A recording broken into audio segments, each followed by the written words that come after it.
Innings ব্যবধানে জয়ের সুবাস নিয়েই সিলেট টেস্টের তৃতীয় দিনটা শেষ করেছে বাংলাদেশ। আইরিশদের দ্বিতীয় ইনিংসে 5 উইকেট তুলে নিয়েছে বাংলাদেশ। তৃতীয় দিন শেষে আয়ারল্যান্ডের স্কোর 86 রানে 5 উইকেট। ইনিংস হারে এড়াতেই আরও 215 রান করতে হবে আয়ারল্যান্ডকে।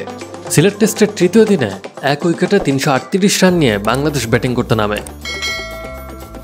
মাহমুদুল হাসান জয় 169 রানে অপরাজিত থেকে ডাবল সেঞ্চুরির আশা দিচ্ছিলেন। 80 রান করা মুমিনুল হক সেঞ্চুরির আশা দেখাচ্ছিলেন, কিন্তু তৃতীয় দিন সকালেই দুজনের আশা ভঙ্গ হয়। দুজনেই 2 রান যোগ করে সাজঘরে ফেরান। পরে নাজমুল শান্ত সেঞ্চুরি করেই আউট হন। বাংলাদেশ 141 ওভার ব্যাটিং করে 8 উইকেটে 587 রান করে ইনিংস ঘোষণা করে। প্রথম ইনিংস থেকে 301 রানে লিড পায় বাংলাদেশ। বাংলাদেশের হয়ে প্রথম 6 ব্যাটসম্যানের 5 জনেই 50 ঊর্ধ্ব রানের ইনিংস খেলেছেন। 286 বলের ইনিংসে 14 ও 4 ছক্কার সাহায্যে সর্বোচ্চ 171 রান এসেছে ওপেনার মাহমুদুল হাসান জয়ের ব্যাট থেকে। 100 রান করেছেন অধিনায়ক শান্ত। আয়ারল্যান্ডের হয়ে 5 উইকেট নিয়েছেন ম্যাথিউ হ্যামফ্রিজ।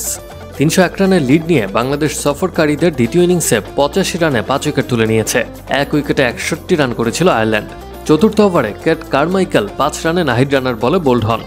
14 রানে উদ্বোধনী জুটি ভাঙার পর পল স্টার্লিং ও হ্যারি ট্যাক্টর ইনিংস মেরামতের চেষ্টা করছিলেন, কিন্তু এই জুটি 50-এর আগেই ভেঙে যায়। 47 রান যোগ করে তারা বিচ্ছিন্ন হন। শান্তর থ্রোয়ে 43 রানে থামেন স্টার্লিং। তার 59 বলের ইনিংসে ছিল 7টি 4। এরপর আর কোনো ব্যাটসম্যানই দাঁড়াতে পারেননি। হ্যারি ট্যাক্টরকে 18 রানে এলবিডব্লিউ করেন তাইজুল ইসলাম। কার্টিস কামফার 5 ও লরকান টাকার 9 রান করে টানা 2 ওভারে হাসান মুরাদের শিকার হয়েছেন। ম্যাকগ্রান 14 বলে 4 রানে অপরাজিত। 7 বল খেলেও রানের খাতা খুলতে পারেননি নাইট ওয়াচম্যান হামফ্রেস। টেস্টের চতুর্থ দিনেই টেস্ট ম্যাচটির ফলাফল চলে আসবে, সেটি এক প্রকার নিশ্চিত। এখন দেখার বিষয় আয়ারল্যান্ড ইনিংস পরাজয় এড়াতে পারে কিনা।